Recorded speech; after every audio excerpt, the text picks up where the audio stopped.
Alright, what's happening? I'm here, I'm back. I know it's been a while, but I believe I've warned you guys about this a few videos back. I'm not entirely sure, but I knew that I was going to take a break for a little while. I didn't think it was going to be this long, but basically, if you guys didn't already know, I'm applying for graduate school, and that shit is stressful. It's the middle of the semester. I mean, you know all of that. But I'm here now, and I'm back, so I'm here to talk about things that have been banned again, I guess. And I want to do two Pokemon in particular that are going to be seeing changes in Sun and Moon. Yeah, I have to start talking about Sun and Moon, right?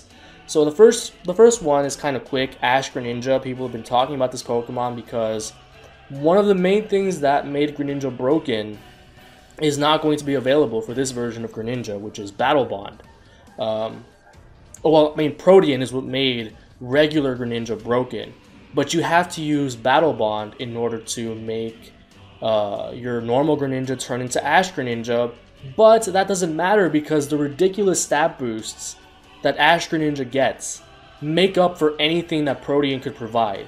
I mean, I did the math on this, and if you're to believe the stats given by people like PokeMMD, who have gotten stats from people who calculated based on in-game stats, like real stats instead of base stats. But the way the base stats came out, I did the math, and on the special side, non-stab moves are only 7% weaker in Ash Greninja form compared to normal Protean Greninja, so not a huge power loss at all.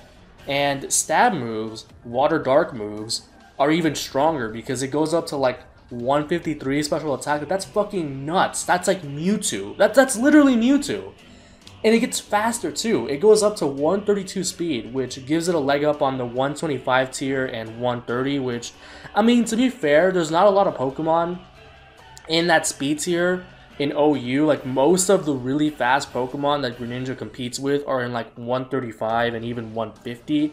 So, in retrospect, it doesn't matter too much, but and then they gave it 145 attack. That's stupid.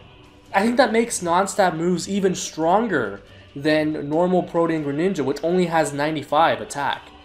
Completely dumb. So it's basically even better than normal Greninja. It's a faster normal Greninja with about the same power, even on non-stab moves. So there's nothing to talk about here. Ash Greninja is uber. It's broken. The only reason I could see it not becoming Ubers is how the ability triggers, which is less than reliable. I mean, it only becomes Ash Greninja whenever it causes an opposing Pokemon to faint, which, I mean, even if you don't have Protean, that shouldn't be too difficult. I mean, there's plenty of sacks that your opponent can make within a given game. If anything, that makes it worse, because then your opponent cannot sack any Pokemon to this. Otherwise, it turns into this fucking monster. So, and then normal Greninja is going to be illegal either way. Like, Greninja is just one of those Pokemon that I feel you can't really introduce Pokemon to counter it that'll make it come back down. Like, even if Game Freak comes up with the perfect counter and introduces it, that still won't make it come back down. That would just make it centralizing. Something has to change about Greninja itself in order to come down from Ubers to OU. But I believe I covered most of that in the first video I did about Greninja on why shit got banned. So nothing to talk about here. Ash Greninja is fucking stupid. It's broken. The only way I can see it not being immediately Uber is if something changes about base Greninja. Because at least then you can say, well, okay, base Greninja isn't broken anymore, even with Protean, and if it has Battle Bond, it's even worse, and Battle Bond is not a reliable ability. You can make that argument then, but yeah, I don't think that's going to happen with the current circumstances. So I want to just go ahead and move on to the next Pokemon that's getting a serious change in Sun and Moon, and something I'm very excited about. Not necessarily because it'll make, well, I might as well say it, Mega Kangaskhan. It's not necessarily going to make it automatically OU, but it opens up a precedent, a good precedent that's being carried on from X and Y about balance changes in this game. So, if you guys haven't heard, in one of the more recent trailers, It is highly implied that Parental Bond caught a nerf to 25% damage as opposed to 50% from this generation, which I think is absolutely perfect, but will not necessarily make Mega Kangaskhan OU. And I mean, as far as why it got banned in the first place, again, there's not much to talk about. Just look at its stats. This 125 is actually around 200 because of Parental Bond. It's a choice-banded Gyarados. Think about that. It's bulky, it's fast, and it's strong. Like, it should be fairly obvious why it got banned. But the main reason was the power. Is because there was nothing that could really wall it or stall it out or anything like that. It gets priority, pretty decent move pool, despite the fact that, and I mean, normal offensive typing is not even really that bad, especially going up against like balanced teams that maybe have 1 or 2 steel types, and that's it, that are typically slower than Mega Kangaskhan. But enough of that. Like, the fact that they nerfed its power was basically the perfect thing to make it come back down to OU. Now, there is one other factor that could make this thing uber as well, even with this nerf, and that is the notorious power-up punch, which gives it a +2 boost to attack while attacking with fighting coverage, which is absolutely ludicrous. That's another reason why Mega Kangaskhan is uber beyond a shadow of a doubt. If that doesn't get nerfed as well, if it's not just +1, basically what I think needs to happen for Mega Kangaskhan to be guaranteed OU is that they need to get rid of the thing where Parental Bond doubles the effects of moves. So it basically gets like a free Serene Grace. What I mean by this is, for example, Body Slam, which sometimes gets some use in both VGC and Ubers, that wouldn't have a second chance to paralyze. Stomp wouldn't have a second chance to flinch. Fire Blast wouldn't have a second chance to burn, etc. And therefore, Power Up Punch would only get a +1 boost. If that nerf happens, then I'm going to say it right now. Mega Kangaskhan, solid OU. Although it still has to be retested, which I think is a guarantee, no matter what. Just with this nerf alone, I think Smogon is kind of obligated to take another look at this Pokemon, because remember, it's on the initial ban list. It got quick banned. I did a whole other video talking about this, so it's not coming back down automatically. Although I guess if Smogon wanted to, they could just bypass a retest altogether if it's like an executive decision by the council, but most likely what's going to happen is that it'll be a retest after we sort out the metagame and all of that, make some new initial bans if necessary.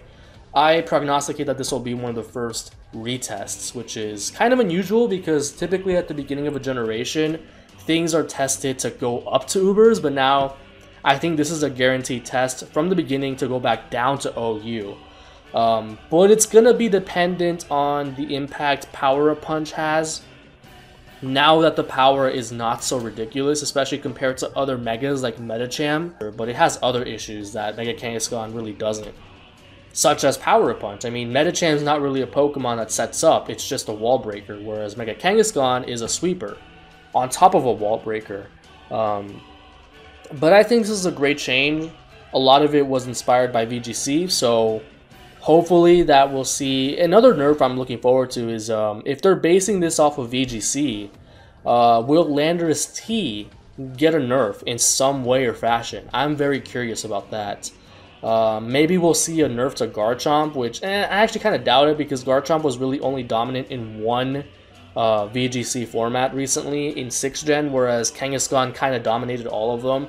Maybe we'll see some kind of nerf to Salamence, or the 8 abilities as I like to call them, Pixelate, Aerialate, stuff like that. Like, I think those abilities are too fucking strong. They need to go.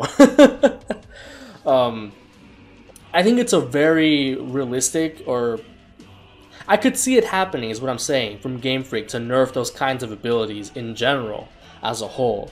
And maybe that'll do something to knock Mega Salamence off of its pedestal. Although, like with Salamence, other things need to happen as well to bring it down to OU. I think Mega Salamence is worse than Kangaskhan in terms of how broken it is. I'm gonna say that right now. Kangaskhan is fairly easy to fix, and this is a very good step in the right direction.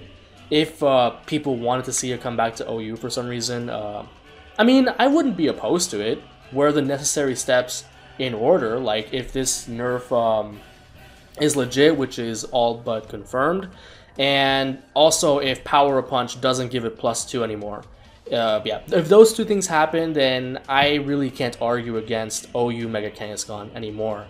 And probably neither will the council or the voters, in my opinion anyway.